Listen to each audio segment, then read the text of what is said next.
ദൈവത്തിൻ്റെ അതിപരിശുദ്ധ നാമം മഹത്വപ്പെടുമാറാകട്ടെ. നമ്മളിന്ന് വായിക്കുന്നത് വിശുദ്ധ ലൂക്കോസിൻ്റെ സുവിശേഷം 7-ാം അധ്യായം 41-42 തിരുവചനങ്ങൾ. ഒരു ഉത്തമർണന് 2 കടക്കാരുണ്ടായിരുന്നു. ഒരുവൻ 500 മറ്റവൻ 50 ധനാറ കടപ്പെട്ടിരുന്നു. വീട്ടാൻ കഴിവില്ലാത്തതുകൊണ്ട് ഇരുവർക്കും അവൻ ഇളച്ചു കൊടുത്തു. ആ 2 പേരിൽ ആരാണ് അവനെ കൂടുതൽ സ്നേഹിക്കുക? പരിശുദ്ധ തൃത്യേക ദൈവത്തിന് സ്തുതി.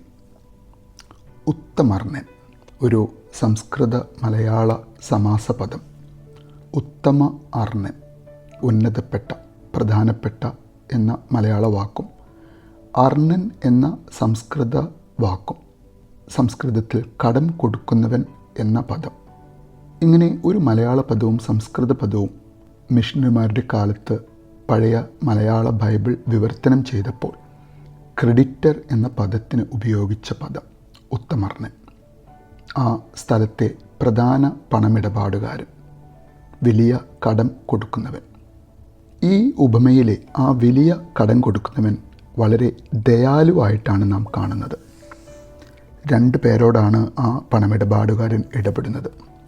ഈ ഉപമയിൽ സാക്ഷാൽ ദൈവത്തിൻ്റെ സ്ഥാനത്ത് വരുന്ന ആ പണമിടപാടുകാരൻ വലിയ കടം വരുത്തിയവനോടും ചെറിയ കടം വരുത്തിയവനോടും ഒരേപോലെ ക്ഷമിക്കുന്ന പണമിടപാടുകാരൻ.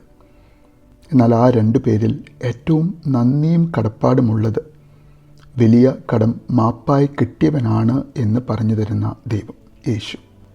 ഫരിസേയനായ ശിമയോൻ നമ്മെപ്പോലെ ആയിരുന്നിരിക്കണം.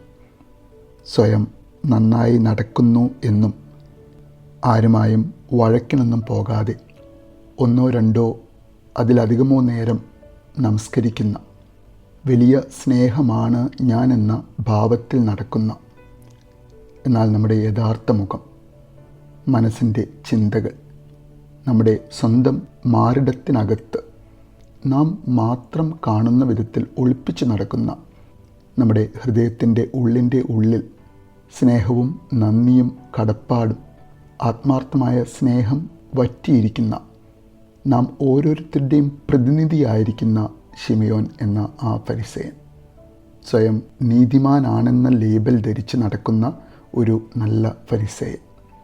എന്നാൽ യേശു പറയുവാൻ ആഗ്രഹിക്കുകയാണ്, പാപം നമ്മിൽ കൂടുതലായാലും കുറവായാലും ദൈവത്തിൻ്റെ അളവറ്റ ക്ഷമ നമുക്ക് ആവശ്യമാണ്.